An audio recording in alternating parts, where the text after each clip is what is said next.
Bonjour à tous dans le monde du test. À présent, passons au chapitre 5, la gestion des tests. Voici le sommaire. Donc, dans ce cours, nous allons tout d'abord aborder l'organisation des tests, notamment l'indépendance des tests, ainsi que les tâches en détail d'un test manager et d'un testeur. Ensuite, on va parler de la planification, de l'estimation des tests. On va voir un petit peu qu'est-ce que contient un plan de test, quelles sont les diverses stratégies de test et les approches de test. Quels sont les critères d'entrée, de sortie, comment ils sont. On va rentrer un petit peu dans les détails, hein. On va les décrire un petit peu, quelles sont donc les conditions pour que ces critères d'entrée et de sortie. On va voir aussi comment mettre en place un calendrier d'exécution des tests, les facteurs qui influencent les efforts de test et enfin les techniques d'estimation de test. Donc on pourra voir un petit peu tout ce qui est planning poker, calcul de la vélocité, les burn charts, etc. Ensuite, on va voir un petit peu le côté pilotage et contrôle des tests. Du coup, on va voir quelles sont les métriques qui sont utilisées pour tester pour le test, par le test manager, hein. Donc, ça peut être le calcul du taux de succès, le taux d'échec, le pourcentage d'anomalie, le pourcentage d'avancement dans le sprint, etc. Ensuite, on va voir un petit peu les buts, le contenu et les destinataires des rapports de test, hein. À qui on les envoie et pourquoi, et qu'est-ce qu'on émet dedans, pour avoir un exemple. Puis on verra la partie gestion de configuration. Ensuite, les risques et les tests, les risques des tests. Donc, on va définir tout d'abord qu'est-ce que les risques, ensuite les risques produits et les risques projets. Puisque quand on parle de risques, ben, il y a des risques dans le produit qu'on peut retrouver dans le backlog du produit et aussi durant le projet. Quels sont les risques au niveau de l'activité, du test et quel impact il peut avoir sur l'activité des développeurs? On peut prendre du retard par exemple, donc ça concerne un petit peu les risques du projet, tandis que les risques du produit, ben, c'est plutôt les risques de pas marcher à tel endroit. Pourquoi? Parce que tel environnement, si on se met à jour, ça risque de planter. On anticipe les risques, etc. Et enfin, les tests basés donc sur les risques et donc la qualité du produit. On va voir quel type de tests sont basés sur les risques et la qualité du produit. Et pour finir, on verra aussi un petit peu les gestions des défauts, comment on gère quand il y a des anomalies, quand il y a des bugs, qu'est-ce qu'il faut remplir, qu'est-ce qu'il faut, à qui il faut l'envoyer, etc., etc. Donc là, on retrouve encore quelques mots-clés, hein. La gestion des configurations, des défauts, critères d'entrée, critères de sortie, les risques, les niveaux de risque proches de test, contrôle de test, estimation des tests, pilotage, planification, stratégie, rapport de synthèse, testeur, etc.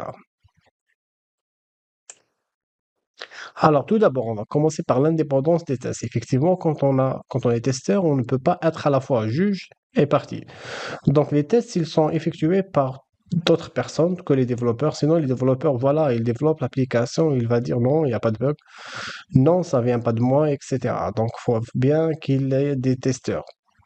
Plus un testeur il est indépendant, plus il est efficace. Pour détecter les défauts, le développeur et le testeur, ils peuvent travailler dans la même équipe, mais il ne faut pas que le testeur soit à 100% un développeur. Même si le développeur, il fait des tests unitaires, hein, des tests de composants, moi je parle des tests fonctionnels et non fonctionnels. Les testeurs qui sont, qui sont faits pour détecter ils sont faits pour détecter les anomalies. Il faut que ça soit fait par un testeur qui est indépendant. Et puis, plus il est indépendant et plus il est efficace pour détecter les défauts. Du coup, l'indépendance, ça remplace pas la connaissance, hein. Et les développeurs, ils peuvent aussi trouver efficacement de nombreux défauts dans leur propre code. Voilà, c'est pour ça qu'ils font des tests unitaires, qu'ils ont leur outil de test de composants, etc. Alors, pour la plupart des projets, c'est généralement préférable d'avoir du coup plusieurs niveaux de tests. Souvenez-vous, Souvenez-vous, dans la leçon précédente, chapitre 4, on a vu quels sont les niveaux de test. Ensuite, il faut savoir que les développeurs, ils devraient participer aussi aux tests, hein, en particulier aux tests inférieurs. Je vous disais il y a quelques minutes par rapport à, par exemple, au niveau des tests de composants, pourquoi pas exercer un contrôle sur la qualité de leur propre travail, en l'occurrence la qualité du code. Et enfin, la façon dont l'indépendance des tests est mise en œuvre, elle va varier en fonction du mode de cycle de V du développement du logiciel. C'est-à-dire que l'indépendance des tests et comment on va mettre en œuvre ces tests, on ne va pas les mettre en œuvre de la même manière dans un cycle V par exemple, que dans un cycle agile. Déjà, les tests vont être exécutés au même moment et de la même manière. Donc, par exemple, ils vont pas être exécutés au même moment et de la même manière. Par exemple, c'est exactement l'exemple que je vous ai donné dans un modèle agile. Les testeurs, ils peuvent faire partie de l'équipe de développement. Du coup, on va voir les avantages et les inconvénients de l'indépendance des tests. Tout d'abord, les avantages. Ben, du coup, les testeurs indépendants, ils sont susceptibles de détecter des types de défaillances différentes, hein. Ils peuvent détecter d'autres types de défauts ou de défaillances qui n'ont pas été vus par les testeurs ou le PO. Ensuite, un testeur indépendant, il peut vérifier, contester, refuter des hypothèses formulées par les parties prenantes. Puisqu'il est indépendant, ben, du coup, il peut contester, il peut constater par l'avis des parties prenantes sur un sujet précis qui concerne les tests. Par exemple, il se met d'accord sur les tests à exécuter à tel moment et il peut dire non, celui-ci, il vaudrait mieux le faire avant parce que telle raison. Celui-ci, on devrait le faire maintenant, celui-là après, etc. On ne devrait pas le faire. Donc voilà, il peut s'opposer à l'avis des tests, à l'avis des parties prenantes, pardon. Puisqu'il est indépendant, alors, à l'opposé, les inconvénients, tout d'abord. Les testeurs, ils peuvent être isolés de l'équipe de développement, hein. Il peut arriver dans un projet que le testeur il soit tout seul dans un coin, même s'il participe au projet avec cette équipe, mais il n'est pas dans leur équipe. Donc, du coup, il est à part et peut-être, il peut même carrément être dans un bureau à part. Donc, du coup, il y a un manque de collaboration. Il y a des retards dans la communication, des retours d'informations.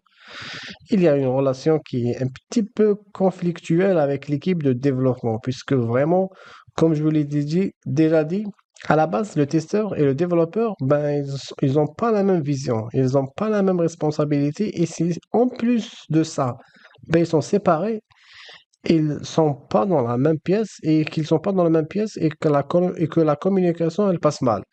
Ça peut être un inconvénient. Donc, du coup, les développeurs, ils peuvent aussi perdre de sens de responsabilité vis-à-vis à la qualité, puisque du coup, quand ils prennent des décisions et qu'ils travaillent et qu'ils développent l'application, il y a quelqu'un qui est là avec eux pour être sûr que dans leur organisation, la qualité de l'application, elle est mise en valeur.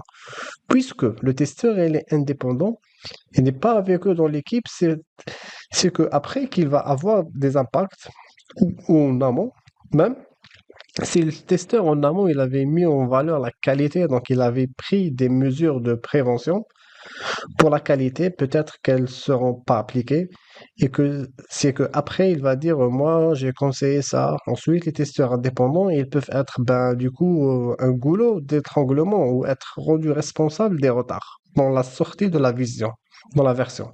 Pardon. Pourquoi? Parce que, comme je vous les ai dit, ils sont mis à part de l'équipe. Et eux, ils arrivent avec ah, j'ai trouvé une anomalie. Ah, j'ai trouvé une anomalie. Ah, j'ai trouvé une anomalie. Alors, ça avance l'anomalie. Alors, est-ce qu'on peut la corriger rapidement?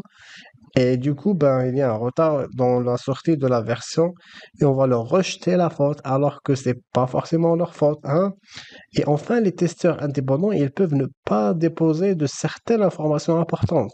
Donc, du coup, voilà, les développeurs, ils ont discuté à voix haute et pas par écrit. Il n'y a pas eu de mail de trace écrite. Le testeur n'est pas au courant. Et du coup, il y a des informations importantes qui ont circulé et le testeur n'est pas au courant. Donc voilà les inconvénients.